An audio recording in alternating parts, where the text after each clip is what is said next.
Hi, I'm Havilah Kennington with Living the Good Life Now, and I'm so excited that you're joining us on our 30-day study of I Do Hard Things. Today we're on day 17, and we're on our fourth and final week.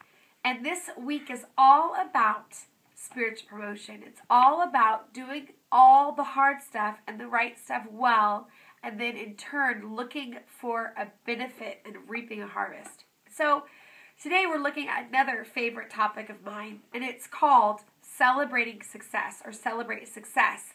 And this is a key factor. I think some of us that are highly driven or have a tendency to want to do a lot for the Lord, we sometimes forget to turn around and see how far we've come.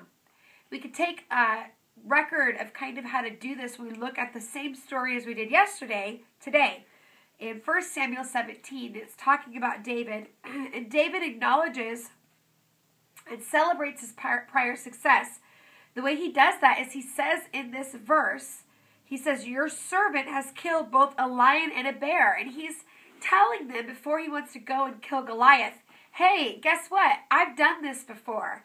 I've been there before. And there's something so powerful when we've done the work, we've done our hard things well, that we turn around and we say, you know what? I no longer fear that. In fact, I've conquered that.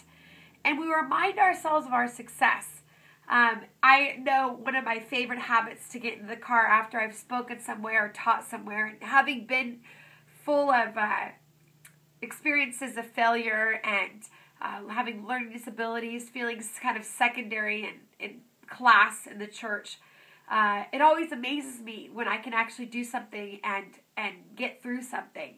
And so we get into the car after an event that we've done. I usually just kind of say out loud to my family, hey, let's ignore our losses and celebrate our victories. And there's this kind of like, let's forget all the things I didn't do right. Let's forget all the things that, well, I could have done better. At this moment in time, let's just celebrate our victories. And I think that's part of the power of when we start to really grow and do the thing that we're called to do well. So we turn around and we say, hey, I've conquered this. And I want you to do something today that's really key to your success. And that is this.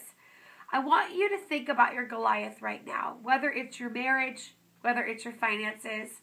It could be your own ministry, or it could be a parent that is polluting your life. And you look at something and you're like, I need to get this Goliath. I need to be able to conquer this thing. I want you to stop trying to conquer your Goliath. And I want you to remember the lion and the bear that you've already defeated. I want you to turn around and I want you to think about maybe the addiction you got over, or maybe the ability that you gave your heart to Christ and you followed him wholeheartedly. Maybe you'll even remember when God brought you together with your spouse or gave you those kids, when you prayed for a child. Look at what you've done. Look at what you've accomplished. And then, with an empowerment to celebrate your success, look at your Goliath and say, hey, if God was with me back then, guess what? He's going to be with me again to conquer you. So that's my goal for you today. That's my hope for you today. Take some time. Ask the Lord to reveal. Maybe you don't remember your past successes. Well, guess what? That's not good. You need to go back and figure out what is he commending you on? And remember the promises of God. It says all throughout Psalms, remember, remember, remember. It's part of our spiritual practice. So take time to do that. Write it out today. And I will see you tomorrow. Have a great day. Bye-bye.